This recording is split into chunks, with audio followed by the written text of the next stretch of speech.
деді. Эмне? Десем. Сіз ағайдың бұтын жойды екенсіз, осы чын бу деді. Артистларына кызгандыңыз мына? Қызғанып киноға тартып қойдым да. Сондай сұлу жігіт екен. Келатқанда поездың үстіне түсіп келген екен. Маға тұрмысқа шығасың ба дейді. Просын салып еле жатқанбыз. Жуқан төсек ештікі жоқ. Курткаларды башыбызға жатсақ. Біреуінен ботинкесінің башы түсіп қалды. Бір жақ ботинкесі. Белеуі жіп менен байлап, греческий обувьті байлап алып алсам мен жұмысқа келеді. Эмне үчүн ошо чыгармаларында агай сизди Букеш деп жазды? Сен жинді болғансың бы я? Бейді қалтып қойбайсың бы я? Есептесем жақында 40 бала бағып тұрған, 40. Қандай елесілер, ұрлық қалай, мұнтылы қыс беріп тұрасыңар. Дүмбілдебейіне, өлейіне десем. Айтматов Бельгияда, Океев менен Садырбаев Турцияда деп айтады. Сілерді бет бар бы я? Эмнеге төлөбөй калам, өлүп калсакчы деп. Раймалдын ролун аткарган Тууганбай Абдиев ырдап атып, Бегимайды кара ырдай албай анан ошол Дооронбек агай өзүнүн аялын ордуна отургузуп ырдаткан экен, өзү отурган экен дешет. Кандай? Мен артисттер, жазуучулар келип, "Доке" деселер, "Кирбиз" деп айтат дейт. 1000 сом, 500 сом берет дейт. Эмнеге таратасың десем, "Они остались за бортом. Ой, мен де еркелеп жашадым" десем, "Разымын" деп айт, мен кулагыммен уайын дедим. "Разымын, конечно, разымын. Урбадың, сокподуң, мас болгон жоксуң, гулять эткен жоксуң. Ысык суук тагдырымды бөлүштүң. Разымын, ынактыбай сонуным. Доо кетсе элдигиңе, жердигиңе, Дооронбек кыйналарын билгелечи."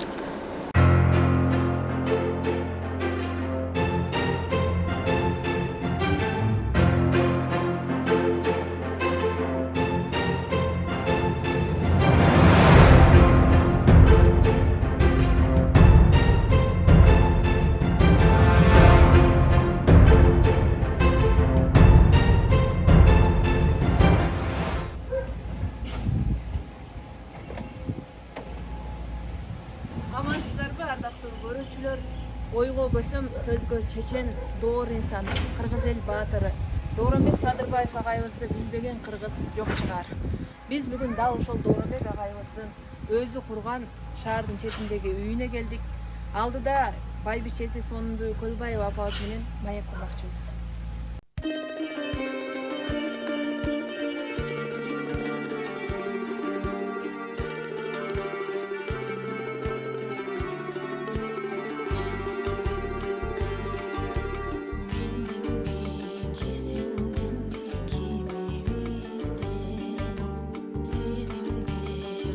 Үйдүн артында бак бар. Бак барбы? Агайды тиккен өзү. Ака мен чыга албайм, ооба. Ооба. Жакшы тапчаң болуп койгон.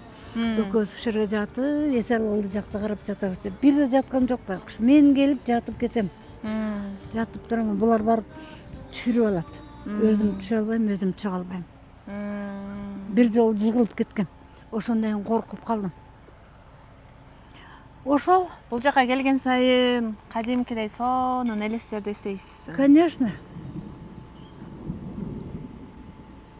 Момда взрослый өрүктөн 4-тө, жогору жакта 3-өө, бул жерде 1-өө. Эми өрүктүн эле сундук көп болот. Быйыл өрүк эмес, башкалар да болбой, алмалар да аз эле болду. Аябай күн жаап, гүлдөп турганда жууп кетти да барын. Мода берес бар экен, Моуну эме рассада алып келгем, эмеден. Чокмордун айылынан. Чокмордун агасы рассада сатат экен, телевизордон айттым го, бегущий строканы аябай окуйм деп. Бардым. Барып экини сатып алдык, бирөө тетерге, бирөөнү ит бошоп кетип талкалап коюп турам, бирөөнү тийбегиле деп кайтарып турам. Масалиптер келген. Маселип отурат, кемпир экөөсү чыгып бар. Курган үйүң карасаңыз дедим. Мен лестницасын карасаң, мен семирсем батпай калам десем. Өмүрүн тиле. Бир бөлкө таап берсели болду бир күндө. Кийин жакшы аял эле. Кайрын жеңе. Ошол ошондой бактылуу күндөр өттү. Бакыт деген эте байлык эмес. Жана аябай байлар бактылуу деп турасыңарбы?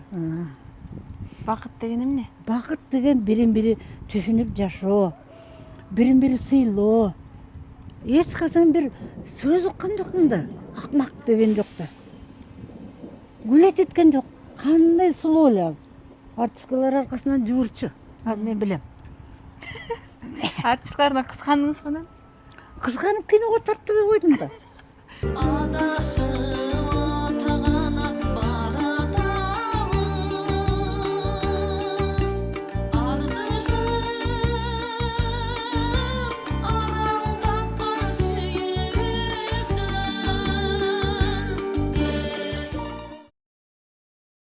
Жок, ошону тиги айтат.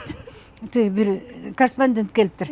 Ошо тууралуу жазып, эгерде сочинять этип бирдемени кошуп жазып ийсең, сотко берем. Жөн эле жазган. Өзүнөн эчтеке болгон эмес. Сурадыңыз беле? Тарыхын? Тарыхын сурасам, бир ыр чыгарып атсам, бир мындай бир правильный нерседен мындай кеткенде эле бирдемени жазып кое бербесиң деп көздөрүң айтып турбайбы дегенде жазды, ушуну жазды. Муну жөн эле жаздым деп айткан. Деди.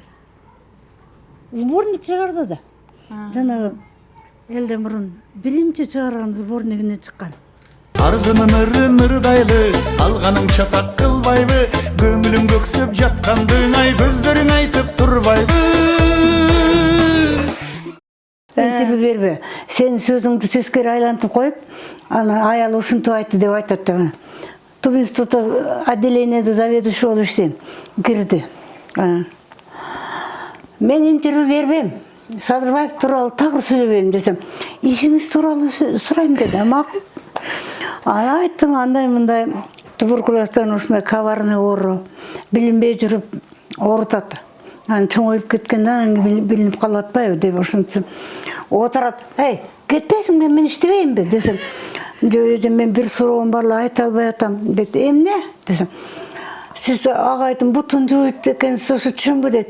Сен жубайсыңбы десем, жубайм дейт. Нишасын турбайсыңбы десем. Неге дейт. Бутун жууш үчүн аябай сүйүш керек ал кишини. Сүйгөнү менен жашаган киши бактылуу. Сен анын бутун жубаган нерсе жаман көрөсүң. Чыкпай эле калды.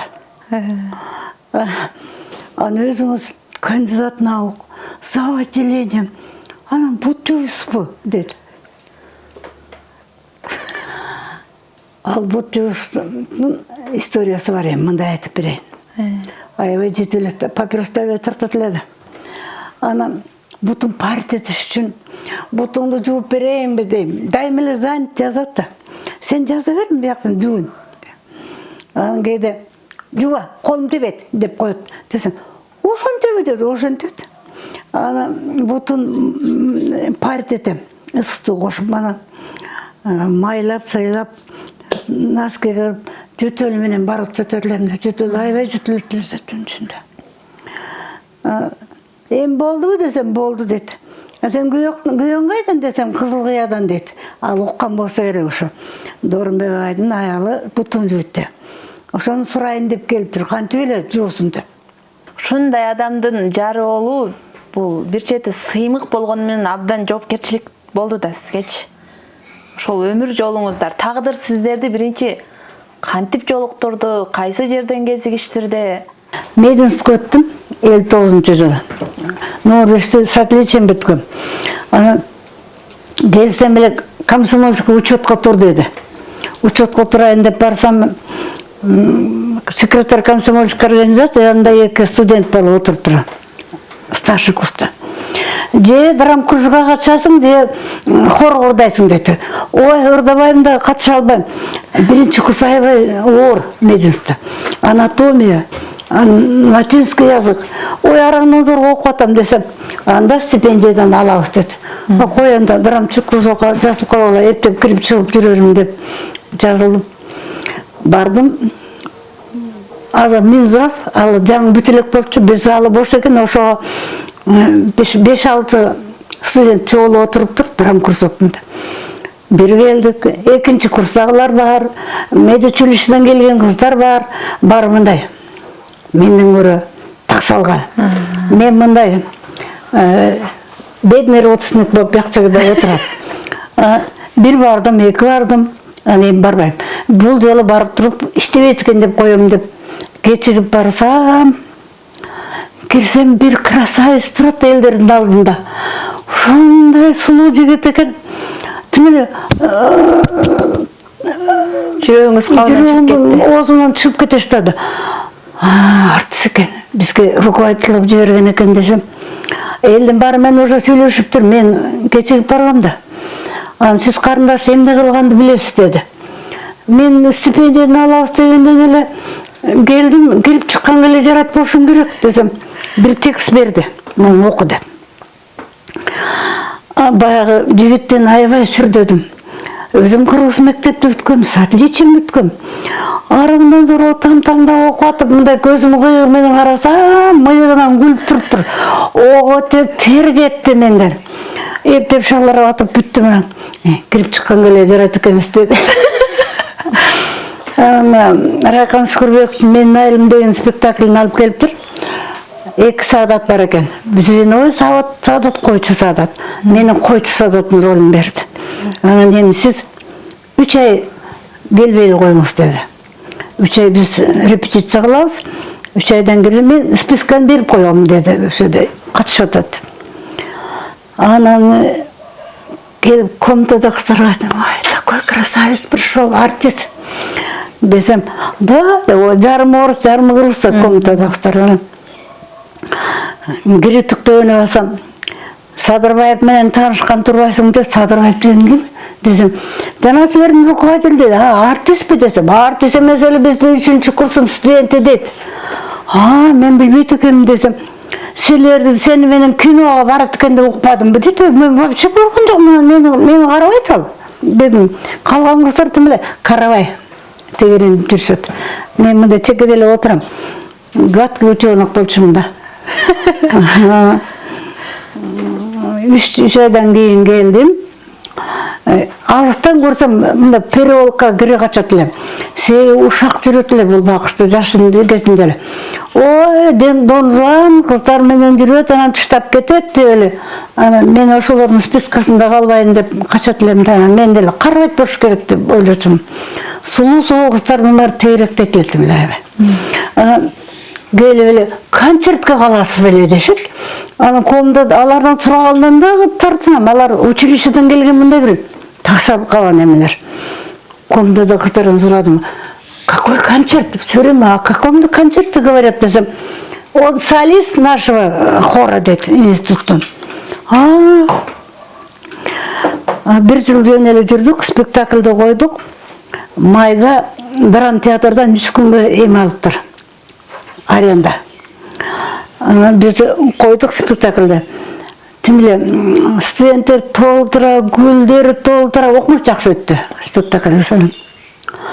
Балетмейстер бир киши принимать этти. Айтты, Дооронбек, я не знаю, каким врачом ты будешь, но искусство теряет в тебе режиссера, деди. Вот с этих студентов какой спектакль поставил, деди. Только бир замечанием бар, деди. Менин партнерым башкарма болду да, Муртчан. Мол аксарыл кыздын Муртчанга ара көрбөй атам, өзүңө партнер кыла албайсыңбы деди. Өзү трактористтин ролун аткарган. Жанагы бирге партнеру училищеден келген кыз болчу, өзүңдү көрөйүн, пьяница. Көзү көрбөй атат, ошон үчүн айтып атат, түшүнтүп деди. Мен деди, элдин менен коркот элем.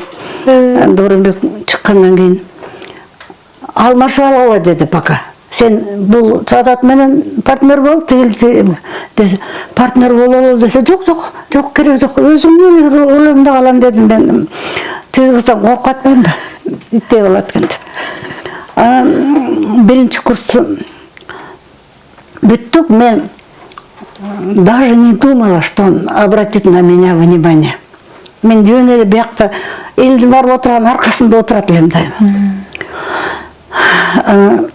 Ал убакта студенттердин баары строй отрядка барат эле. Кашар урган кетишти студенттер. Бизди агит бригада кылып жөнөтө турган болду. Драм театрда ырдап, комуз четкен балдар да бар арабызда. Декан айтты. Ошол убакта аябай кыздарды уурдап атканы. Ни один волосок от девочек, чтобы не упала. Садырбаев, я ж тебе спрошу, dedi. Он такой режиссер да, қиын. Мен елім бар, мен күчісі болчумун. Сен елім бар, мен күчісің, сен маған жардамчысың деп жанына алып алады. Біреме жазып, біреме сөйлескені барғанда қоша барам. Бірге отырып, грузовой машинеге отырдық. Айталиптің нарынан жасқан салам атын ырдаған байдан кеттік. Ат башыға. Жүрдік о шақта. Конечно, бірге жүрөбүз. Себебі бірдеме де біле ешітіп алады. Наверное, хитрый. Мен не думала, что на меня обратит внимание. Ушақ жүрет. Ленинградта оқыған қызы бар. Ждет деп, елдер айтышыпты. Мен ойыма да келбейді. Беркі қыздардың бары жақшынақа менден де сұлу қыздар әлі жақында олытпайды. Bir жерде келіп баратса қар жауып үсті-үстін. Bir жерде күн жауып, bir жерде күн ысық. Грузовой машинада жүрбесті. Эме деп сұрады. Маға тұрмысқа шығасың ба дейді. Бірге отырамызда. Не бұл? Десім. Мен сұрағатам, маға тұрмысқа шығасың ба дейді. Ұшын тіпті балдар көп келетілі маға. Ой, жақшы көрдім, атап-ата деділеді. Ұшын тіпті сөйлешеді десім. Қандып сөйлешеді, үйретші дейді. Жоқ, үйрет абайым.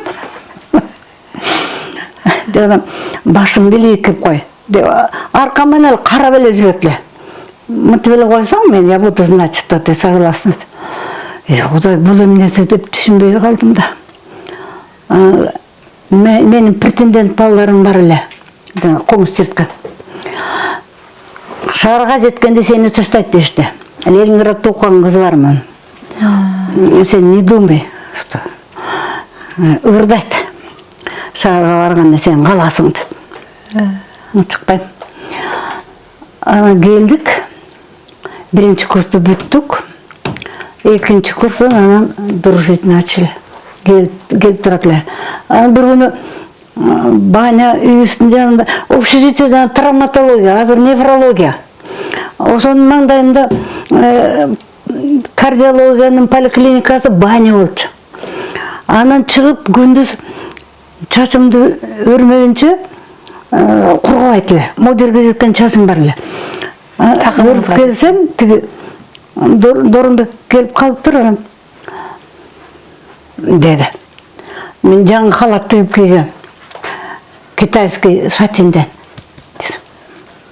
Жақындар, соншыға сен чачың осындай бұл, деді. О, неге қой өріп жүрбейсің? Қой өріп жүрім, десем, сағаққа барғанда түйіп ал. Бөлек уақытта қой өр. Күнде келеді. Күнде чачымды обязательно өріп шығышым керек. Чачымдан сылайды, достарым көзді көргөзеді. Дейм. Ешікеден тартынбайды ле, уялбайды ле. Бір жыл осам сөйлеп тұрған үйленем әлі деді. Ай, өзі айтып берді да. Атам мен 14-ке шыққанда өліп қалған. Екі апам бар болчу. Улы апамның 2 қыз бір ұл, мен үшеуіз, 2 күйеді. Кіші апамдан 2 қыз бір ұл. Алар енем 6 айлық кезінде қалған атамдан. Жаңа депутат ежесім өлбеді бақсы. Осыл 1,5 жаста болчу. Анан ұлысы 5-те болчу. Деп айтқанда, бүт парық нерсені сатсаңдағы Дорынбекті оқыт. Үстеді тракторист қылып істетіп қойбо деп дайындап кеткен екен атасы. Апасы ештікесін қалтырбай сатып, жаңғақ теріп, мисте теріп осын түрбеп деп оқытқан екен. Кел атқанда поездың үстіне түшіп келген екен. Билет алайын деп. Өзіменен келген фамилиясын ұмытып қалдым, бір жігіт. Ал министр здравоохранения болды кейін. Бұл болса мұнда болды. Өкі поездың үстінде келген екен, албада жетім бала екен адаға. Атаң деген поездың үстіне түшіп келген, ақша жоқ жашаған десең, балдағы жұмық дейіне көрінеді. Анан бір оқым, драм кружокко жетекчи болчу. Театрдын массовкасына катышчу экен. Кинонун дубляжына катышчу экен. Анан жакшы кийинет эле да, байдын баласындай. Анан он сирота десем эле, какой он сирота? Он богатый дешет. Бир окугандар, нече не богатый? Ушундай десем, ошентип жашадым. Анан үйлөндүк.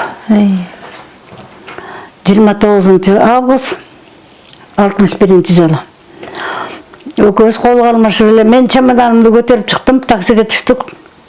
Биз Дуңганын үйүнө бардык, квартирага. Мындай паласт эмес, жөн эле таар экен. Ошонун бетине простын салып эле жатканбыз. Журкан төшөк, эчтеке жок. Курткаларды башыбызга жатса. Анан ата-энем меники жакшы жашайт эле, совхоздо управляющий болуп жатам. Өлүп кеткир деп абам урушту. Эмнеге тиесиң күйөөгө деп. Кым деп үнүмдү чыгарган жокмун, кыйналдым деп. Журкан төшөктөрдү салып берип жиберишти, чакырып алышты. 2-3 күн той кылып түштүккө бардык самолет менен. Алып барды анам. Бир жерден бир жерге чейин Носкен деген жерге. Эчтеке жок, транспорт жок. Элдин баарына жүгүрүп барат бакыш. Эч ким болбой коюду, машиналар барлар. Анан бир трактордун прицебине сүйлөшүптүр. Анан прицепке түшүп кетип бартасың. Сен атаң прицепке салды беле дейт. Жок десем, көрдүңбү? Атаң салбаганга мен салып атам да. Эч комплексовать этчү эмес эле да. Позитив жагын карачу экен да баарын. А мен болсо атам кичинекейимден эле бул бала, мен 5 окуучу элем 1-класстан. Бул барыңардан жакшы жашайт. Көзүң карайсыңар. Дей берет эле, анан ошон үчүн, ну что, азыр кийин жакшы жашайбыз деп эч комплексат эткен жокмун мен да. Анан квартирада турдук. 1 сом да акчабыз калбай калды. Нан 16 тыйын бир бөлкө нан. Ошо 16 тыйын да жок болуп калды бир күнү. Анда Орунбектин иши десе телевидениеде Балтыш Кайыпов главный режиссер экен, помощник режиссер болуп алыптыр. Косовод жакта турабыз. Ошондон телевышкага чейин жөө келет. Тыйын жок да. А мен проездноюм бар да, студентмин, терлөөсү менен келем. Бир күнү батынкесинин башы түшүп калды, бир жак батынкес. Ошол жумуштан калган жок. Белевой жип менен байлап, греческий обувьту байлап алып ошо менен жумушка келет. Кал ошол убакта кинодо бир событие болуп калыптыр. Дом киного барыш керек экен. Батынкем ошондой эле деп барбай калбай эле барыптыр. Аны оюна да келген жок ала. Барса бир аял айтыптыр. Он дурак. Посмотри на его обувь. Ошончо эме айтыптыр. Бир еврей киши. Увидите, потом по записи к нему будете заходить, деп айткан экен. Биз экөөбүз Рыскулов келгенде эле Садырбай дейт эле Орунбекке. Садырбай бери кел деп, как с равным разговаривает, а на нас даже не взглянул деп айткан экен. Кийин анан депутат кезинде телевидениенин бир событиясы болду, ошого подаркалар алса, переводить этип барды. Барса айтыптыр, помните про вашу обувь десе. Конечно. Бая менин батынкемди билишет экен дейт. Ананда бутун илип алып ошо байланган батынкеси менен мынтип отурат экен да. Ушундай эле да бакыш. Мен агайдын дагы 4 метр чыт деген бир аңгемесин окуп калдым эле. Жаңы үйлөндүк, айлыгым тийгенде букешке деп 4 метр чытап келсем жеңеси келип калды депчи. Кайра айланып өзүңүзгө келген окуясы. Келген анан мага ушун көйнөк тигип кийчи деп көйнөк тигип кийгем. Ошо жерден эле сыя төгүлүп кеткен да чекесине. Ошондон билдик, потому что чыттар баары окшош да. Андай 4 метр чыт көп болду да, бирин алып келгенин бирине берип, бирине алып келгенин бирине берип келгендердин баары. Бирөө сүйүнүп кетет, бирөө кайгырып кетет, жакшап келдим эле жаманды берди. Сонун кылып жазганда анан эмне үчүн ошо чыгармаларында агай сизди букеш деп жазды? Ошо бизде Бибукан деген бир аял бар эле. Эмне эле букеш деп жаза берет дейт. Бибуканды жакшы көрөт деп койсом эле. Тупой унчукпай калды. Жөн эле просто придумал. псевдоним катары бир адабияттагы. Агай негизинен көпчүлүгү эле баягы аңгемелер, турмуштук аңгемелер, күнүмдүк жашоодо. Ошол бүт ошол аркылуу өткөнбүз биздин. Өткөн турмушубуз ошо. Депутат кайынсиңдин байкуш өтүп кетти. Эме деп койду. Акем эски машиналерди жакшы көрчү эле, алып ремонт. Актасы жок болчу. Эски машинадан башкага. Институтту бүткөн, мен жаңы бүткөндө 65-жылы мотороллер сатып алды Туулада. Ошого минип алып экөөбүз түштүк бардык.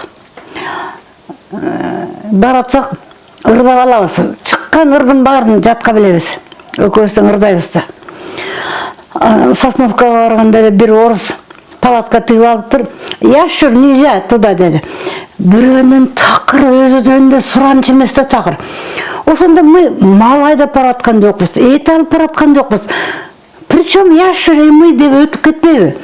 Кайра эле буруп жөнөдү мотороллерди. Үйгө кетебизби десем, жок, Ташкент аркылуу барабыз деп. Ташкент аркылуу 1000 километр 2 түнү батып жеттик. Казакстандын чөлүндө өттүк, буудайлар эле алакта. Жана биздин мотороллердин дөңгөлөгү да кирип кетет ушунчалык ысыктан асфальтка. Анан бир жерге жеттик, караңгы болду. Эмне кылабыз десем, бирөөнүкүнө Кудай конок болобуз деди. Бир киши муртун серпип атыр күзгө караны, ошондо ана бар. Биз Кудай конокпуз, кеч калдык, конуп кетели. Ой, келиңдер деп үйүнө киргизди. Барсак, өзү пожилой эле киши экен, аялы жаш экен. Майда балдары бар экен. Мурунку аялым кыйын жакшы эле, төрөгөн. Муну алдым, мына жүдөп отурам деди. Ой, мейли рас болуптур деп эле. Чай ичтик, жаттык ая. Кусайт эме, бүрүгө толтура экен. Ал секирет, мен секирем, анан бир убакта Сонь, кете берелиби? Уктаган жокпуз барыбир деди. Түнчүндө саат 3-төн учкашып алып кеттик. Туруп аялыма чай кайнаттырам деди. Жок, кереги жок, рахмат. Анан Ахангаранский перевал деген жерге бардык, Ташкенттен өтүп. Уйкум келип өлөйүн деп атам. Ошол жерге конуп калалы, чайхана бар экен. Орустар куда-то кетип бараткан экен, КамАЗ машина менен 5-6 машина. Анан баары күлүп атышат. Начитался книг, посадил жену сзади и поехал на мотороллере. Как ты переедешь, Ахангаранский перевал? Перееду, где-то. Ой, биздин машинеге көтөрүп машинеге салды, мотоциклды да, мотороллерди. Биз кошо түштүк. Ана перевалдын үстүнө чыкканда анан түшүрүп кой дедим. Дальше сам уедет. Чус деген шаарга келдик. Шаардын чекеси караңгы, уктап жыгылып баратам. Ана Сонь, сен жыгылсаң, экөөбүз өлөбүз. Уктаба дейт. Макул деп коюп эле уктайм кайра. Анан карасак эле шымчан эле төстөрүнүн баары түктүүгө бир 10 чакты кавказец келатат. Ошолордун жанына токтоп, гостиницасы бар бу жерде десе. Зачем вам гостиница? Мы только что ремонтировали школу, интернат. Тут постель есть. Останьтесь десе эле. Постельге жеткенде эле уктадым мен. Ал байкуш атасынан калган бир бычак бар эле, ошону кармап отуруптур, тигилерге сайып калайын. Атканча уктаган жокмун дейт. Эртең менен турсак, чай кайнатып, жана мотороллердин жанында коюп койгон жери эме өлтүрдүм аңарды. Жыгылып кетип, кышайып калыптыр. Ошону оңдоп атышыптыр. Анан чайын ичип, кеттик. Жакшы. Кара болуп күйүп, келип бардык бирге 2 түнөгөндөн кийин. Мотороллерди учкашып алып барганбыз. Кудай. Абдан чынчыл адам болгон экен, агай. Чынчыл. Анан дүнүйө дегенди, жийно деген оюна да келбептир да. Жыйабыя турган дүнүйөбүз деле жок болчу. Бирок кийин бир менде биринчи секретарь келип калды үйгө. Биринчи секретарь аябай келип турат эле депутат кезинде. Аны көкөйрөктө бээңиз жүрөт деди. Кетип калган. Кайсы бээ десем. Андай бээлер менде көп. Dedi, bargan yerimden barına жылқы мінгізе беріп таштап келем dedi. Аны эми үйрөнүп алдым dedi. Таласка барсак, эми Сооронбай Жусуев экөөбүз, ал таласта экен. Экөөбүзгө 2 ат мінгізді dedi. Мен үйрөнүп алгам dedi. Больницанын главврачы ким десем, бирөө чыкса dedi. Сат же болбосо сой сотрудниктериңе бөлүп жер, ремонт кылдыр деп берип койсом. Жүргөн жериңе чөп чыкпайт да, бул жылкы мага керек эле. Эми сени тураш керек деп айтты деп күлүп келген Сооронбайды түшүрдүм деп. Андай жылкылар мени көп эчтеке жыйнап көргөн эмес да. Аны мен деле жыйнабадым дебедим. Үйүбүздө дайыма балдар бар. 3-4 бала жашайт. Бир бөлкөнү алып келбептир эч кимсе, мен азыр эстесем.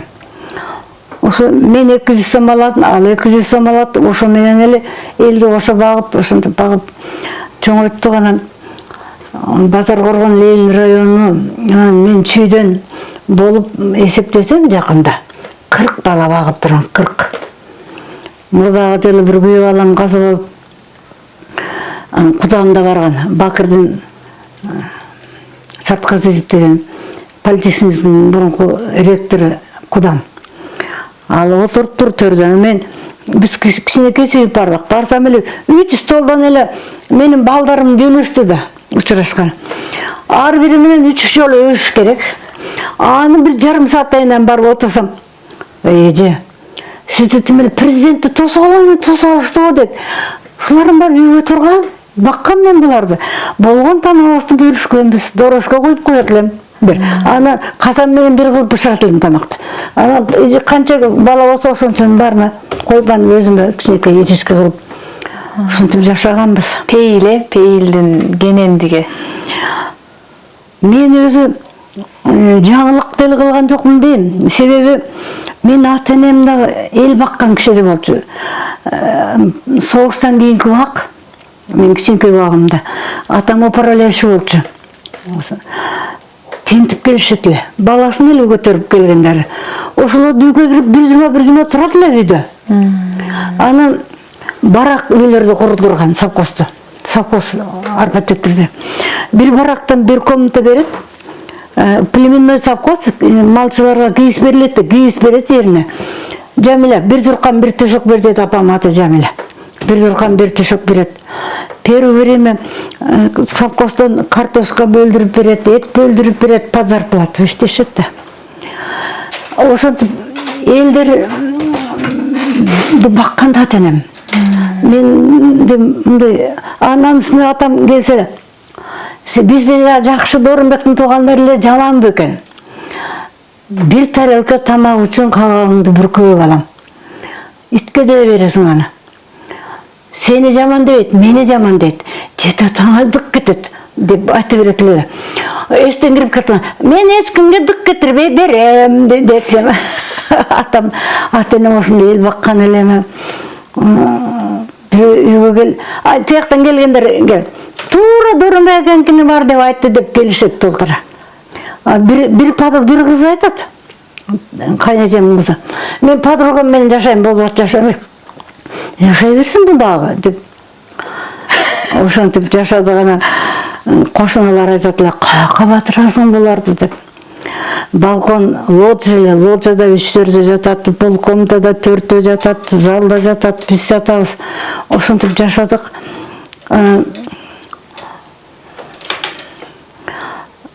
Көп акча болгон жок. Болгон акчабызды ортого койдук.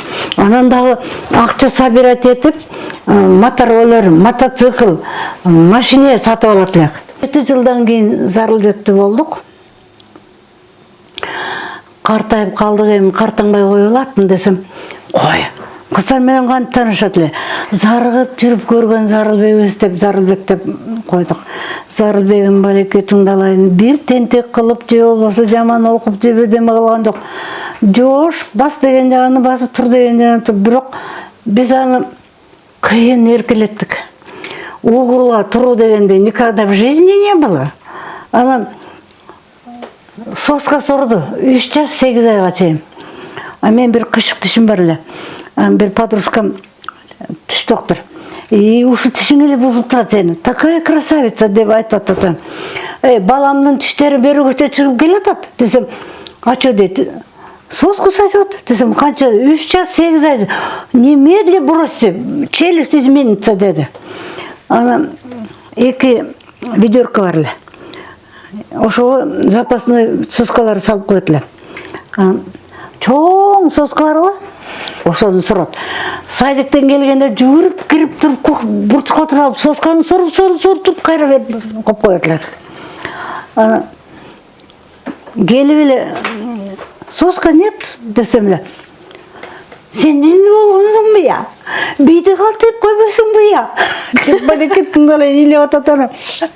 Чаканы көргөз деди. Чаканын ичинде экенин билет да. Экөө болчу кудай жагап. Астыңкысын көргөз турган пусту. Деп катуу илей албайт. Атасына батынбайт эле да. Мен аркама көтөрүп залда спальняда жүгүрүп жүрөм. Эмне болуп атасың десе эле. Күйүт болуп атат, унчукпай тур. Десе, унчукпай калды. Сен жинди болгонсуңбу я? Бийди калтырып койбойсуңбу я? Деп балеке тыңдалайын. Ошентип таштады ал сосканы. Мектепте жакшы окудум. Мектепте, конечно, родительский комитет болчумун. Активная. Кандидатский защита кылдым. Анан эми кандидатский защита болгон деле горздравотделге заведующий заместитель орунга чакырды. Барбайсың деди. Сен жыйналышта да жүр. Мен сени күтүп отурайын. Я тебе дал условия, кандидатский хватит, и мен дальше иштейм деди. Барбайсың. Иштесең Тубинститутта иштей бер. Иштебесең үйдө отур. Тубинституттан пенсияга чыктым. Пенсияга чейин ошол жерде иштедим. Абдан ичи тар болчу. Сүйгө аябай катуу сүйгөн үчүн бир аял сурайт. Сүйдүм деп эле айта берчү элеңерби? Айта берчү эмеспиз. Бирок экөөбүз сүйгөнүбүздү билет элек. Кыйын жакшы көрөт элек бири-бирибизди. Бир жактан келгенде сагынып өлүп калат элем. Мен да алда ушундай. Мы по любви жили. Анан балам үйлөнүп эме дедим. Ушул үйдө отурат деди скамейкада. Экөөбүздүн турмушубуз жакшы болбой тиги эмне деген болчу эле. Экөөбүздө сүйүүнүн отдыхы болгон жок десем. Сүйүү менен 47 жыл жашадык экөөбүз. Буларды деди ысык көлгө жибер деп айткан атасыңбы? Жиберейин деди. Эмне деп аталчу эле? Бир жакка жиберсе эле кошун. Ошентип медовый месяцпи? Медовый месяц. Биздин медовый месяцибиз 47 жыл болду деди. Буларды барып кел десең, пожалуйста, путевка алып берейин, барып келсин. Анан так что экөөбүз медовый месяцте жашадык. Конечно, алатысы келип эле сонь дегенде эле күп эле кухняга кетип калат элем. Эмне деп кайрылган жокмун бир дагы. Ачуусун депутатствосын көрбөй калдыңарбы, көрсөңөр тими талкалачу эле. Андай ачуусу бирдеме болуп, бирдеме жакпай калса эле. Сонь десе эле, деп эле тарелканы алып алып кухняга кетип калып, аякты жууп тазалап бирдеме кылып жүрө берип анан бир убакта келсең жазып отурат да. Мен эле урушайын деп эле турмак беле. Уруш жок. Мен эч качан эмне деп кайрылган жокмун да бир да. Анал деле жөн эле уруша берген жок. Болгон акчабызды жашадык. Болгон оокатыбызды ортого койдук. Мен институтту бүткөндө эмеге өттү. Ленинградский институт кинематографияга заочно. Заочно мурда жок экен. Ошондо кетти. 5 жыл ошол жакта окудан үйгө келип диплом бетинде жалаң 5. Заочно окудуңбу десе эле, алып келип көргөзөт элем. Мен момундай окугам деп. Ленинградта окуду. Андан кийин Туркияга Андан кийин келе берген эми болду. Ошкы событие болду. 90-жылы. 90-жылы. Ошону барып тартты. Тарткандан кийин эле кайран элди тартты. Дальше орустардын кытык көргөзгөнүн тартты. Аябай көргөздү. Ошондон эмгиче чыгарбайт да. Өзбектен да коркобуз, орустан да коркобуз. Алардын баарын чукулган аябай. Анан эле Казат Акматов болчу. Директор. Кызматтан чыгарып таштады. Сен ошону тартасың да. 3 күн премьера болду. 3 күн оперный театрды арендага алды. Элдер просто скамейкасында отуруп, лестницада отуруп көрүштү. 3 күн. Эртең мененден 9 серия эле. Кечке чейин. Жумушу жок калды. 1 жыл анан бекер жүрдү. Кунаевка барып Дилмаекти жазды. Бир гезит менен толтура кылып. Анан кийин эмеге барды. Дудаевка барды. Дудаев айтыптыр. Дудаев жасы бир гезит менен бир кылып семьясын баарын тартып келиптир. Бияка кел дептир. Чечендерди үйрөт кино тартканда. Окумуш жакшы особняк берем. Самый максимальный зарплат берем. Анан со старухой поговорю. Сенде кезимде эле мени старуха деп коет эле. Келип баралы дейт. Ой, мен корком элинен. 3 нерседен корком. Кабанак иттен корком, сүзөнөк букадан корком, чеченден корком кишилердин ичинен. Биз жакта кетеринде тим эле калайман салып кеткен. Чүйдү. Анан барбайм. Бөлөк аял алып барып жашай бер. Асабаңа жашайсың, эмнеге жашайсың? Анан старуха не соглашается дептир. Ошо жерде камзахор дейипти да жолуктуруптур, тетерди сүрөтү бар ошо. Ошо преследовать этип жүргөн экен. Мен бир эле балам бар. Ошонун тагдырын мени, наверное, убьют. А что с ним будет, я не знаю, десем. Мен деле бир эле балам бар. Мен бала кылып алайын бер, дедим дейт. Тебеле окатыбыз жок болсо деле мындай щедрый эле да. А нет, сага зыян тиет деп болбой коюптур. Анан кийин келсе эле курултай болуп калды Түркияда. Кадралы Коңкобаев единомышленник, анан кийин түштүктүк ака-ука болуп түшкөн. Ошо киши алып барды. Аны алып барып президент Демирел болчу президент Түркияны. Ошого тааныштырыптыр. Бул кинорежиссер жумушу жок калды деп. Алып калган. А ошол жерден 2 жыл иштеди. Балам экөөсү барат экенбиз деп сүйүнүп атам. Балам 9-класс окуйт. Музыкальныйда фортепианода ойнойт эле. Фортепианону таштады, мен эми Түркияга кеткен атам. Бардык. 4 комната үй берди. Тим эле чоң комнаталары. Ой, жакшы болду. Мебель ал десем. Кой тур, подожди. Эмдиги жылы. Анан келди. Атасынын өлгөнүнө 40 жыл болуптур ошондо. 40 жыл болгондо последний раз Куран окутат экен, мусулманство боюнча. Аны мен билбейм, дурус билет аны барк десен бакшай. Анан кетип баратсак эле бир Волга алып келди, кара Волга. Эми андай машина, самолетту деле андай ощущение болгон эмес. Окумуштум эле асманга учуп кеткендей болдум. Ошо менен баратсак эле Сосновкадан баштап Токтогулга чейин столбаларды кыркып кеттир бир бизнесмен Желмогуз. Анда сотка жок. Булар телефон неме кылып сүйлөшөт дейт. Бул эмне болуптур? Колхоз, совхоз бүтүндө жок. Акаевдин заманы. Бүт таратып берди. Бригадирлердин баары жана ферма болгон уйларды, койлорду бөлүп алышты. Даже жана малчылардын тамдарындагы эл бар беле, шипирин бирөө, терезесин бирөө, кирпичин бирөө. Суңгурга түштүк биз. Десем, мен кайра келем. Эмнеге келесиң? Десем, ийнимди тосом, дейт. Ийнимди тосоң сени да кошо ала кетет. Алса ала кетсин. Кой, келбе. Келбе, биз баралы деп атам. Ана айтты. Сонь, замандан бир заманында бир бала чыгат мага окшогон. Аны окуйт. Тарыхта, Кыргызда ошондой үткөн убак болгон экен.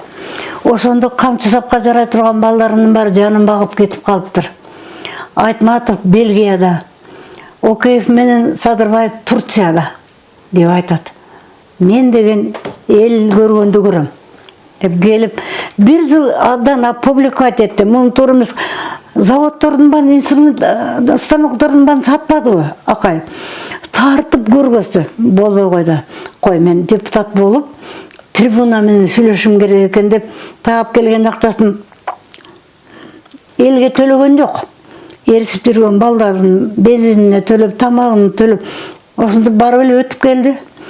Анан өлөр өлгөнчө бар болса.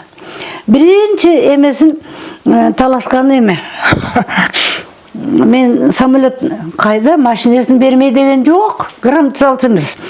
Самолет менен бардым, бир эжемдердин бир мероприятиясы болуп. Автобус менен кетип барсам, эки кемпир сүйлөшүп атат. Мага 2 мешок un берди дейт пенсияга. Бирөө айтат, мага 1 мешок носки берди дейт. Анан эмне кыласың десе, эмне кылам, билбейм эмне кылышты dedi. Анан келип айттым, деп пенсионерлерге un менен носки берип атыптырсыңар десем эле трибунага чыкты. Депутаттар да un менен носки алгыла деп. Эмне карган кемпир чалдарды оскорблять этип ошентип бөлүп бересиңер. Мынча килограмм мен баланча километрге жетет деп тариф койгула. Аны токтотту. Биринчи борьбасы. Анан кийин бир убакта Баткенский событие болуп калды. Генеральский чин берген аттыр депутаттарга. Эмне кылабыз аны? Десем, эмне кыласыз ака? 3000 сомдон зарплатабызга кошулат деп бирөөсү айтып атыптыр. Мен адмирал болом, генерал болбойм деп айтыптыр. Мындай сыртына мынтип чыга калат эле да. Анан эртеси күнү айтыптыр, адмиралский чин жок экен, бизде морфлот жок экен да. Анан чыгып анан, силерде бет барбы я?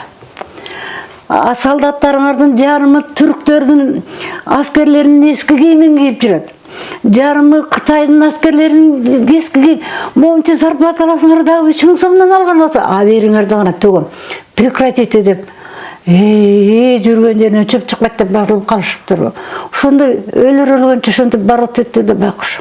Анан эмеде Түркүн эмеде Токмоктакта да келатса эле кең булуңдун жанында зүмбүл болуп калыптыр бууда жүгөрү. Анан токтотчу десем, туалетке барасың дейт. Жок, 3 дүмбүл кайрып келейин десем эле, сәт деди. Деп отурдум мен. 3 дүмбүлдү эмне кыласың дейт. Жейм десем. Кыргызстанда 5 миллион кыргыз бар. 3төн дүмбүл уурдасаңар, 15 миллион дүмбүлдү уурдайсыңар. Сен айдадыңбы, сугардыңбы, чептиңбы я? Кандай элесилер уурулуп калып, монтулу кыз берип турасыңар. Дүмбүл дебейин, өлөйүн десем. Албайм дедим. Вообще мен ушу башыма такыр эметпейт. Уурулукту көрбөй турган болсо эле бир кыргыз, любой кыргыз бар уурдайт. Эмне, жебейм, айланайын жебейм деп атып, кантка чейин тил куп келбедимби? Ушундай адам эле да байкуш. Эми Кудайдын алдына аппак болуп кетти эми. Намаз окуйм. Муну и отравили, конечно. Ошондо бир молдодон сурадым. Мен кандай кылып сурансам, бунун өмүрүн кантип сурайм десем, намаз үйрөнүңүз деди. Намаз окуп сура. Ошо өлө элегенде 4 жыл мурда окуп баштадым, по сей день окуп атам. Мына мунуңарды улам түшүрүп атам. Кудай намаз окуп туруп, мага өмүр эле бер, мага эске ривот бербеди. Эми ушу зоросун жанына койсоң экен деп суранам. Андай таптаза эмесмин да мен жанагындай уурдап эмем. Жүгөрүнө уурдап. Жок, бирок сиз уурдаганга мүмкүнчүлүк бербептир дагы айтчы. Жок дегендейм да. Боюма келгенин карабайсыңбы? Жөн эле алып алам де. Эмнеге уурдайм? Уурдабай эле алып алам десем. Сен айдадың беле? Сен сугардыңбы? Сен чаптыңбы я? Отур. 15 миллион жүгөрүнү уурдасаңар. Лекция окуп келди. Жебейин, дегеле дүмбүл жебейин элинен. Сатып алып жейин. сатып алып же. Ушундай эле да. Даже ошол убакта аябай жакшы посудаларды кредитке сатты. Кредитке да алдырчу эмес. Абдырак төлөбөй калсаң деп. Эмнеге төлөбөй калам? Өлүп калсакчы деп. Ой, ушундай бир байкуш. Кудайым алдына апакай бойдон кетти да байкуш. Аны эми намаз окуган сайын суранам, турушун жанына эле жеткирип койсоң экен деп. Буюрса, Ошол 80-90 жашаңсын бапа. Анын эме жөнүндө, агайдын кинолору жөнүндө айтып берсеңиз, ошол эле Махаббат дастанын.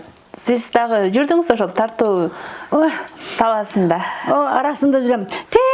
Элдин эң артында тетакат коюп коет. Ошого тур, кыймылдабай. Тетиги турган мен дегенче эле жок. Биз жакындарын грамм тарткан жок.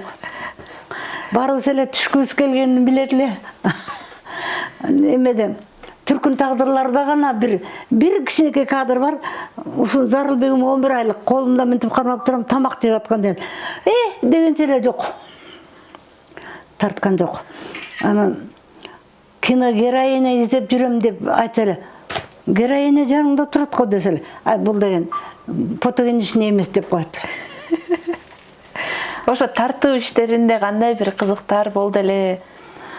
Тартуу иштеринде аралашып. Ар бир тарткан киносуна кошо жүрдүк. Мен анда училищеде иштедим, 2 ай отпуска болот, 2 ай кошо жүрөт элем. Единственный эмеге барган жокмун. Сары челекке барган жокпуз, тарткан жок. Эме барган жокмун. Калган жердин баарын эле бардым. Кошо тарткан жерине кошо жүрдүм. Анан тартканда тим эле арыктап, ушундай выкладывать этип иштейт эле. Артисттерди билесиңер да, аракты жакшы көрөт. Ошол тартып аткан жерди дүкөнүн арак саттырбайт эле. Тети калдырычтан. Иши кылып бир жактан таап түнчүндө ичип алышат эле. Кайтарып бар берин. Уктадыңбы деп тургандан кийин. Өзү салат. Очень строгий был. Строгий. Там кыймылдатпайт эле. Анан Махаббат дастанында Манасты айтат го. Эме. Ал артисти өзү бир жака сүйлөшкөнү кетти. Райкомдун акча выбивать этип же бирдеме кетти. Кечке жөн эле жатат жанагы артист. Жаттаса болбойбу, эми кечинде муну элдин көзүн чаба берин кетирет да. Иттей кылат эле. Манасты айт десе эле. Мен билбейм, мен текстти карап айтам десе эле. Директор эме болчу. Сидоров деген орус. Бери машину посади в самолет, отправь, деди. Ай, мен эртең жаттайын. Жок, азыр. Кет. Ушундай строгий эле да. Артисткалар кичине тартылып эле капризничать эткен. Сценарийде мен өзүм жазгам деп айтчу аларга. Сени муляшты тиги жырдын башынан ыргыта коюп эле өлдү деп өлтүрүп салып эле дальше продолжать этип тарта берем. Капризиңди коюп жүрөм. Бас деген жака басасың, тур деген жака тур. Жесткий режим был. Анан Махаббат дастанын тартып жүргөн учурда ошо Раймалдын ролун аткарган Тууганбай Абдиев ырдап атып, Бегимайды кара ырдай албай, анан ошол Дооронбек агай өзүнүн аялын ордуна отургузуп ырдаткан экен, өзү отурган экен дешет. Кандай? Мен отургузган жок, бир монтажын эме гримердин жардамчысы бир келин бар эле. Ошону отургузуп тартты. Ой, өзүмдүн баламдай болгон, мындай сүйүп карагым деди. Сүйүп карай албайм, айылынан өлтүсөң да карай албайм деген ошо элинди отургузуп тарткан. Ошондой аябай порядочный киши экен да. Тиги 17-деги эле кыз болчу да, 10 класска жаңы көчкөн кыз болчу. Аселя жаттыңбы? Аселя деп эле турат эле.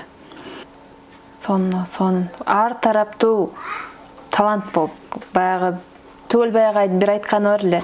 Салижан Жигитов бирде Дооронбек Садырбаевка айдоке тиги эки тоонун чөбүн эңсеген эчки ачка калат, сен ар өнөргө чап салып өрбөй бирөө менен кетсеңчи деп.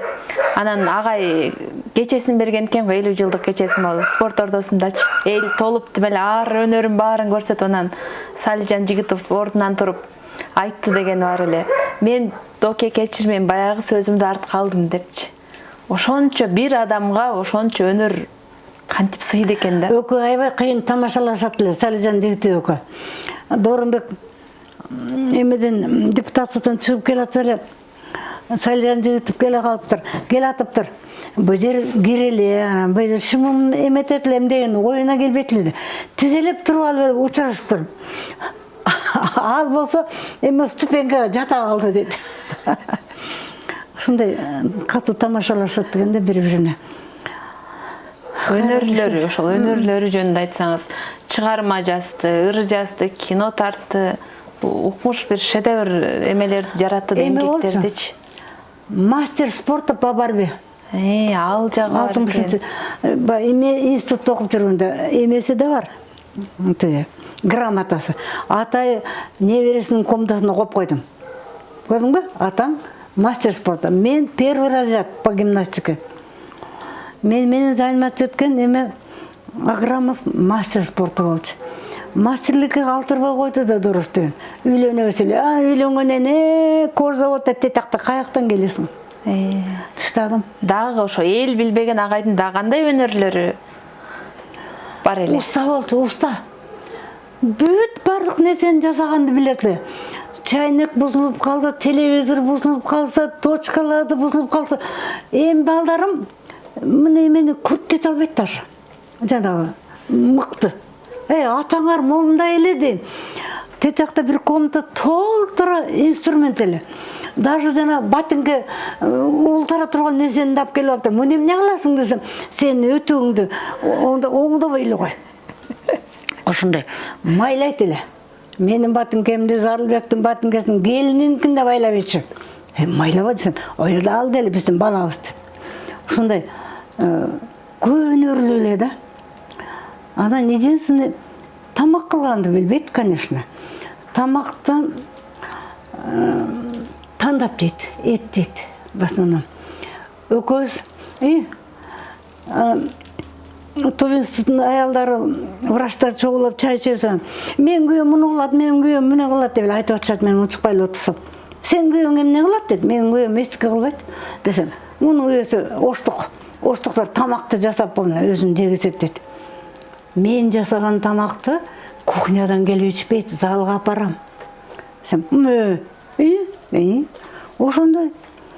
ошондой мырза экен. Укум-тукум мырза өтүптүр, өзү да мырза, анын эмнеси бар. Экөөбүз маңдайческеге отуруп жейбиз тамакты. Анан бата берет. Колуңдан такыр берекең кетпесин, байбиче деп баксын. Дооронбекти элдер аябай жакшы көрөт. Аллергия болдум. 2 жолу отек квинка болдум. Балам анафилактический шок болуп кетиштат, анан эмеге бардым. Профессор Комаровду. Что мне делать с ним? Десем, только высокогорье дарылайт деди. Никакого лекарства нет от аллергии, чтобы эффективно совсем исчезнуть. Ушинтип айтты десем, 9 жыл Сере деген жайлоо калып барды. Эл ушунчалык жакшы көрөт эле. Мен ооруп турам. Абатым эле сонун, воздуха не хватает. Задыхать этип турсам, элдер турат, эркектер. Чакырып атат жогору жакка конокко. Колмандеттин башында бир тажик чакырып атыптыр. Барбайм, силер бара бергиле десе, борбойт, Дооронбекти чакырып атышыптыр да. Айттым, жаңы эле кинонун бүткөн. Акваралдын көз жашында айтат го. Кыргызы говорят, курица не птица, женщина не человек деп өзүң айттың го. Аны ушул аялың карап ушу барбайм деп атат деп, булар просто түшүнбөй атат. Как так можно деп. Бара берчи. Мен туруп турам, эл бар го жанымда, дарыларым бар. Десем, болбойт, барбайм. Анда тажик айтат. Могул аял үчүн барбайм деп атасың ба? Бул өлүп калса мен 16 жашар кыз алып берем сага.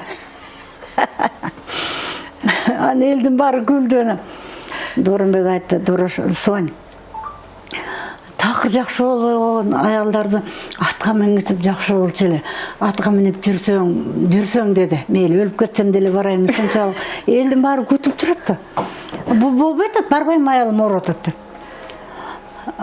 Чын эле жакшы болуп кеттим. Ошо тим эле Кулмандестин башына ошондо 56-да, 57-де кез эле. Кулмандеске чейин жөө чыкпадыбы? Биз аттын жалынганын алып чыктык. Ушундай типтик тоонун башына. Ушундай здоровый эле. У беришти да ушу үйдө өлдү. Ошончо эл деп күйдү, мисалы Дооронбек агайдай болуп кыргыз деп өлгөн бир жок го дейм. Ал убакта тимиле крупно алгандар да жок болчу. Эмнеге десем, мында айтып берүүчүлөр бар эле. Өздөрү айта албайт, себеби өздөрү да бирдемени алып койгон да. Анан ошону чакырып кабинетине. Сен могу жерде алган атыптысың. Аны могу тууганыңа жатырган атыптырсың. Токтотосуңбу же болбосо пресс-конференция кылып Кыргызстанга абериңди төгөйүнбү десем басылып калат дечи. Катып алгандар албай калган Дооронбектин убагында, алчу эмес, алдырбайт эле да. Анан тиги Каныбек Иманалиев айтканы бар го. Майда чүйдө качпай эле койчу дейт. Мындай кардинальный вопрос болсо, сен убактыңды бересиң деп. Убакыт эле берилет да. Мунун убактысын алдым, мен сүйлөп бүткөнчө бузбагыла деп туруп чыгат дейт. Мунун кабинети эме болчу, Смольный болчу дейт. Барыбыз киребиз дейт. Бүгүн баланча тема болот. Сен киресиң башта, сен башта, артын мен талкалайм деп айтат дейт. Барыбыз ошол жерден кофе ичебиз дейт. Помощник айтып эле жатчу. Баарынын помощниктери бар. Сделай кофе деп коюп кетет да, кетип атканда. Акчасынын бар кофеге кетет. Анан биринчи этажда отурат эле да. Артисттер, жазуучулар келип, "Доке" деселе, "Кирбиз" деп айтат дейт. 1000 сом, 500 сом берет дейт. Эмнеге таратасың десем, "Они остались за бортом." Карабайт өкмөт аларды, караш керек эле. Мени Кудай ошо көп зарплатты ушулар менен бөлүшсүн деп берген. Кампир, эмнең жок? Ачкасыңбы? Жөө жүрөсүңбү? Үйүң жокпу? Алтын алам деп, алтының жетет, хватит. Кереги жок. Алтынды кадангандар өлбөй калып, алтын кадангандар калып калат бекен. Баарыбыз бир жерге жатабыз. Алтыны бар дагы, алтыны жок дагы. Бир сааты келгенде кетебиз деп, ушинтип деп бакыр. Анан көрө тоо десең, тоо деп калат элем. Себеби өзүм деле тентип келгендерди көргөм да, атамдын убагында. Баласын көтөрүп тентип келгендердин балдары быйыл эле 9-майда дайыма мен атам кыйын жакшы иштеген киши болчу. Ошол 4 фермада жакшы иштегендерди бир паркка эстелигин койдуруп койгонбуз. Анан ошолордун балдарынын балдары Сокунжерке деп баары келип учурашат экен, билбейм. Ошолордун баары эле айылга ушинтип келген. Анан 4 фермага коммунист болчу атам. Булардын жумушу жаман болуп атат, көчкөлө дегенде көчөт. 2 жалда оңдоп коет. Он образованиясы жок болчу, бирок иштин көзүн кыйын билген, анан өзү ак жүрөк киши болчу. Эл үчүн иштеген. Дорусум деле ошол экөө бирдей, атам экөө. Атам да ошондой кишилер, эл баккандалар. Анан ошон үчүн үйүмө келген балдарга кабагын бүркөшүм мүмкүн эмес болчу. Атам келген сайын бир тарелка тамакты итке деле бересиң. Кабагыңды бүркөбө. Мени жаман дейт. Чет атаңа дык кетет дей берет эле атам бакыш. Ошондой жакшы кишилердин тукуму. Анан ошондой жакшы киши менен жашадым, арманым жок. Арманым эле эрте кетип калды. Аны аке деп жүргөндөр деле жүрөт азыр. Мероприятияларда жолугуп калабыз да. Деп ичим ачышат. Анан барып турам, анан 4 жолу пайшамбылык деп коет экен. Четверикти бейшемби деп көрөт экен алар Куранда. Сен кайерденсиң? Аксыданмын. Аксыдан болсоң билесиң да. Билем. Анан 4 жума бүткөндөн кийин эле 40 берет экен, бүттү. Анан кийин среда күнү түшүмө кирет. Кампир, мен уnuttумбу деп. бүттү деп. Жок деп эле эртеси күнү борсок жасадым, тамак жасадым, ушу жерде болчумун анда. Анан эми по сей ден кече жана жедиңер борсок, ошо кечегүнкү борсок. Кече тамак жасап, Куран окуп, Шербайымды да, неберемди да үйрөттүм. Мен өлүп калсам, Куран окуйсуң. Атаң экөөбүз бир жерге жатабыз. Кетип баратканда последний эмеде машинеге түштүк. Мен сага ыраазымын, сен ыраазысыңбы мага деди. Ой, мен де эркелеп жашадым десем, ыраазымын деп айт, мен кулагым менен угайын деди. Ыраазымын, конечно, ыраазымын. Урбадың, сокподуң, мас болгон жоксуң, гулять эткен жоксуң десем. Балам айдап баратат машина, скорый помощьта занят экен. Балам, мен эч кимге карызым жок. Мен кеткенде карызыңар болсо менден алгыла деп айта бер деди. Эч кимден карызым жок, мен эч кимге карыз эмесмин деп. Анан балам ыйлап баратса керек, балекетим далайна. Силер эмне деп эле сүйлөшүп атасыңар, менин көзүмдөн жол көрүнбөй баратат деди. Учукпай калдык. Анан Акрамовдун больницасына жеткенде Акрамов бар экен деп Зарылбекти жиберсе, бар экен десе, анда да ишер суу бар окшойт дагы деп үмүттөнүп калды байкуш. Оозунан да кан кетти, ичинен да кан кетти ушул жерден. Кан кеткенен жан кетет экен. Эртең менен мурда жаңы оораганда гастроскопия кылдырганбыз деди биринчи больницадан. Ошону алып кел деди. Спецтин главврачына кирип, Зарылбек барып келсин десем, Зарылбек кире албай тура берет. Сен киргениңди алып чык деди. Жаман болуп турат. Кешинде эме эртең менен баргандан кан куйду, кырбастан билбеши дары куйду, эки колун эки куюп атат таң атканча. Ичинен бир койдун боорундай болгон уйган кан түштү. Надо оперировать, барып туруп жана гастроскопияны алып кел деди Акрамов. Барсам эле көчүрүп бергиле десем, айырып туруп берип койду. Ему плохо десем, главврач. Келсем ушуга кетип калыптыр.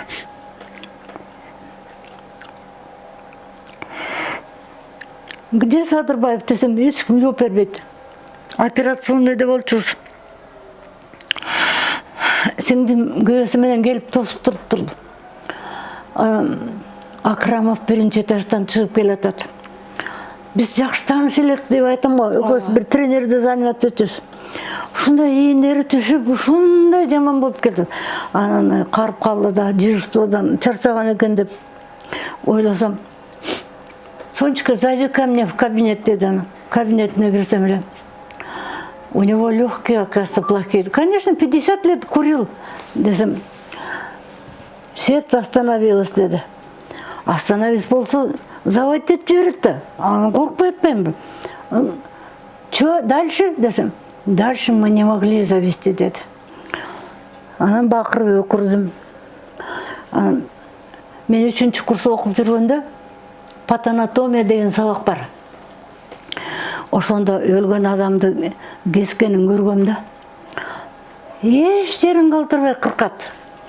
Кыркып барын жууп, барын чогултуп туруп ичине салып тыгып коет. Анан келип айттым, Доронбек, азыр ушул жерде больницада өлгөндөрдүн баары тозокко түшөт экен. Эч жерде мени да поколе кыркып ичине салып тыгып коет экен.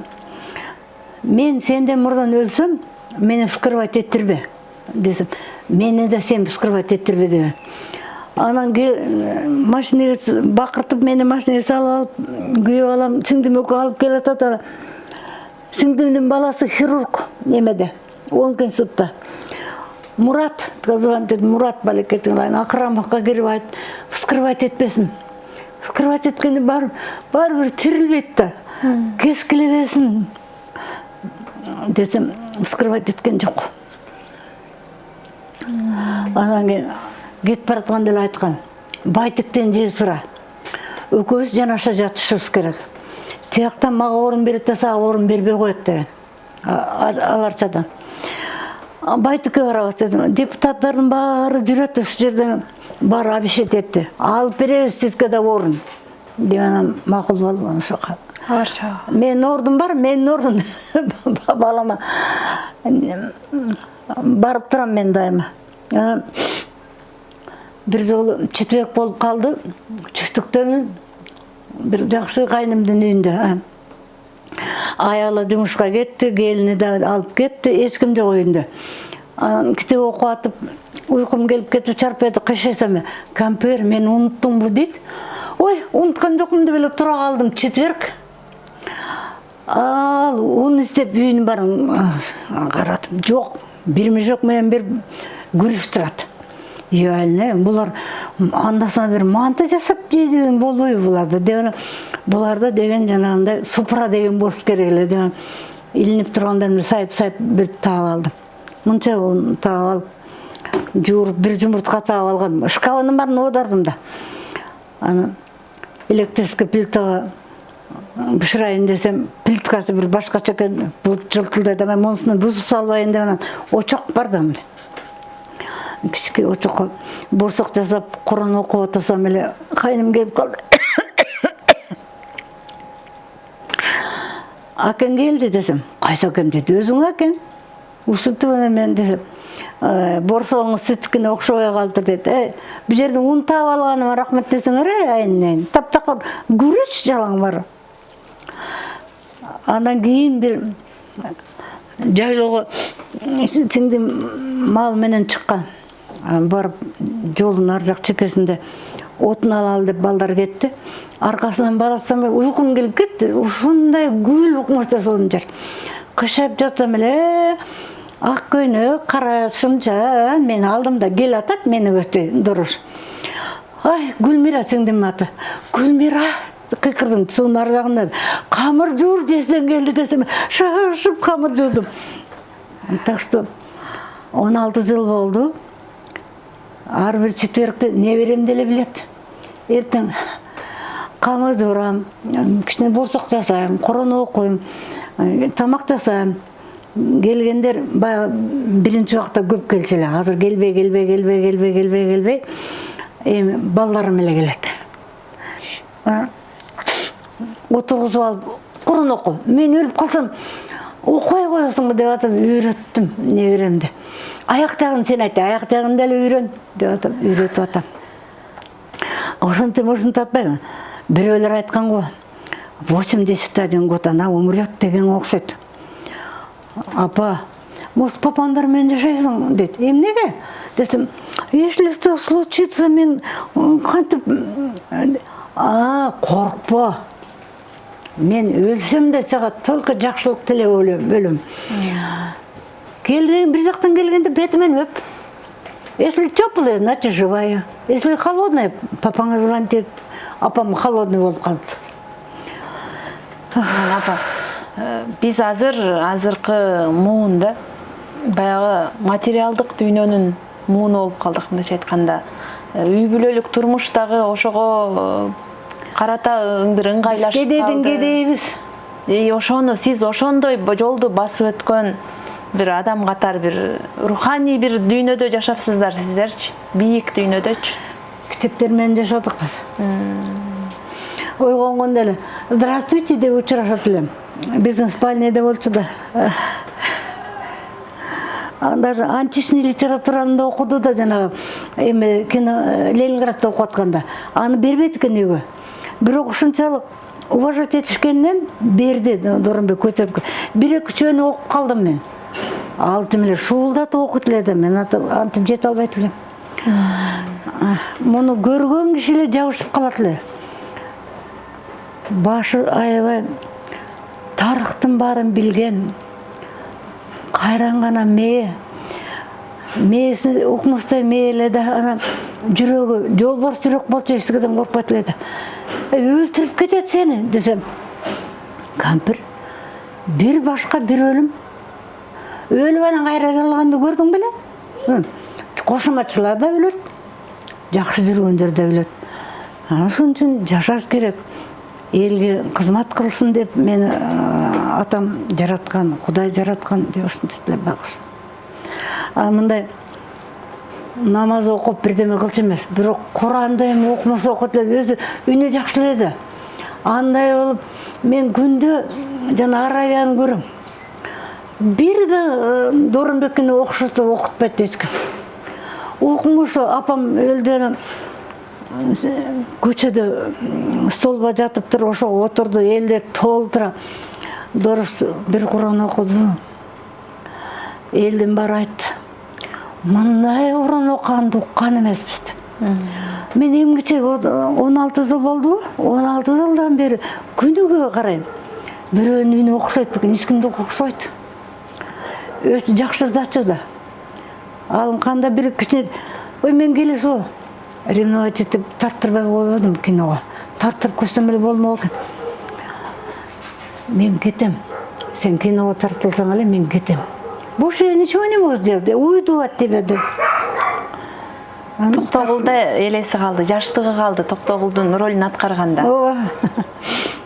Осы тартыла берсе болмок экен деп ойлоп атам, келесо экенмин да, ревновать эттим да. 47 жылдык ушул бактылуу бир сонун жашоонун, турмуштун бир мүчөсү болгондон соң азыркы жаштарга кандай бир кеңеш бере аласыз? Кандай бул үй бүлөлүк турмуштун кантип материальный благаны ойлобогула, духовный благаны ойлогула, бири-бириңерди сүйгүлө, болушунча жашагыла, жок болсо мейли болот, анан жок болот, кайра болот. Бизде бир дүнүйө деп программ, бирок бир жаман жагы бар эле. Терезе парды алсаң да урушат эле. Ай, эгерде терезени беките турган болсоңор, сплошной эле дуал кылып койбойсуңарбы деп. Терезе пардадан эмне зыян болот сага десем, мен космос менен байланышам деди эле. Ошону тосуп атат деп. Үйгө эмне буюм алсам уруш. Мещанкасың сен. Муну эмне кереги бар? Муну эмне кереги бар? Бир стол болсо, кагаз болсо, ручка болсо, сен болсоң, Зарылбек болсо болду, башка эчтеке кереги жок. Тагын кроватыбыз болсо деп ушинтип деди байкуш.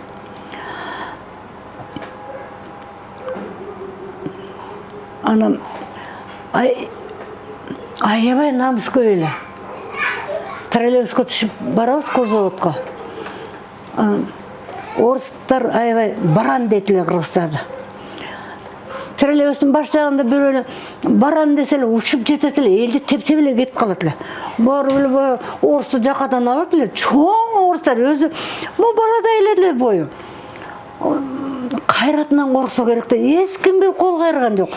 Кто баран, деп жакадан алып, момче троллейбустун эшиги ачылар zaman качып кетишет эле. Анан бандит деп орустардын баарында бөлүнүп калат эле. Мен аркасынан жүрөм, камаласың сен бир күнү, сени камайт. Анан кийин ал орус кеткенден кийин кыргызга бурулат. Барансыңбы сен, эмнеге жооп бербейсиң, көрдүңбү? Коркот. Сен эмне баран десең чыкпайсың, болсо жөнүңдү чыгарайм, койчойм, муну урасың бем деп. Ана бир мотоцикл сатып алды, бир жыл иштегенден кийин Коврович деген 150 сомдук. Ушуга жаман сүйүндүм. Троллейбуско түшпөйт, эл менен мушташпайт.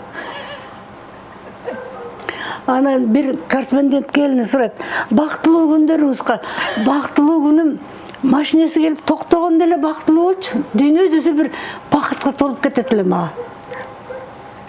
Бирден алып эстик алып келчү эмес, жөн эле өзү келген үчүн.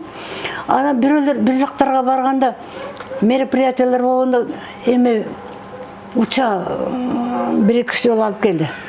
Анан эле алып келбей калды. Пакет көтөрүп келчү эмес эч качан. Аны тиги учаны коробкага салып, машинеге салып койсо, шопур алып келип берет эле.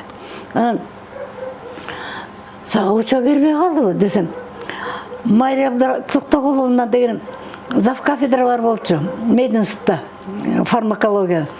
Ошо киши мени жолугуп калды. Это мой ученик десе эле.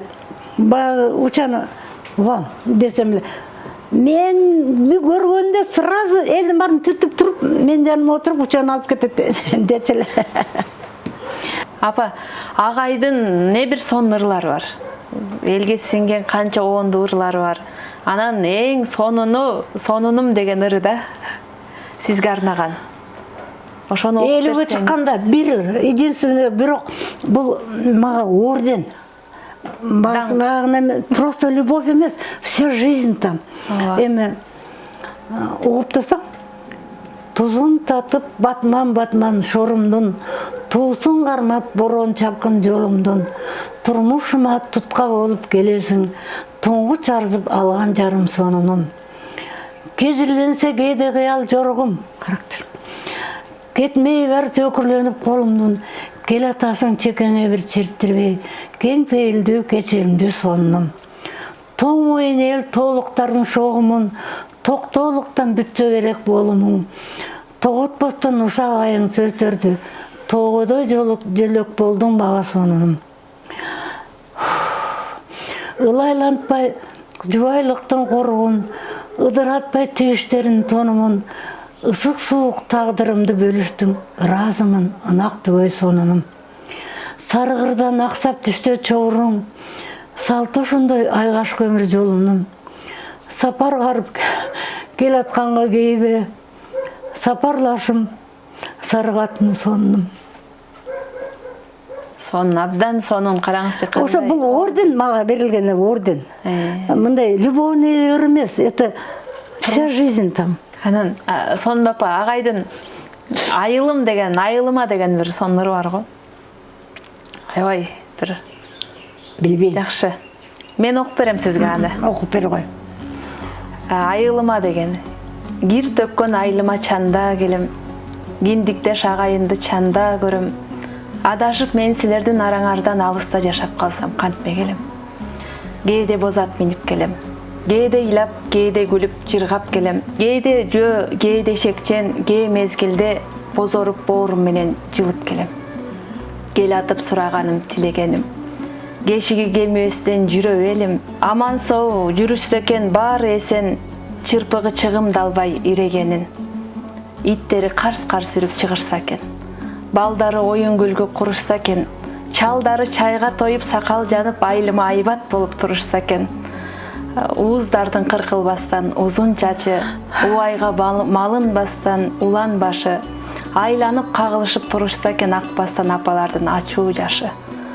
Ар кимдин аман болуу үй бүлөсү, аз ыйлап, арбыныраак күлгүлөчү. Доо кетсе элдигиңе, жердигиңе, дооронбек кыйналарын билгелечи. Акыры араңарга кошулганча, агайын аман эсен жүргүлөчү. Не деген керемет ылып, не деген керемет саптар. Сонун. Ушундай адамдын өмүрлөшү болуп, 47 жыл албетте айткан оңой, бирок мындай карасаң аздай. Бирок ошол бактыны миллиондогон кыздын арасынан сизге буйруган тагдыр бул эң сонун тагдыр. Бир сиз катардагы адам менен жашаган жоксуз. Сиз бир миңдин бири, миллиондун бири болгон чаан адам менен жашадыңыз да. Бактылуусуз. Бар болуңуз, кылым жашаңыз. Сиздердин өмүр канчалаган биздей жаштарга үлгү. Биз ошон үчүн сизди издеп келип, ошон үчүн сиз менен маектешкен куштар болуп келип отурабыз. Барлыгыбыз. Рахмат, өзүңөр бактылуу болгула, узун өмүрлүү болгула. Сүйгөнүңөр менен жашагыла. Ал бакыт. Бар болуңуз. Рахмат чоң. Силерге чоң рахмат. Мен өлгөнчө ушинтип сүйлөп турайын, анан өлгөндөн кийин калат да. Бир тагдыр кандай кишилер калган тигине. Баары кетти го. Оода бар болуңуз.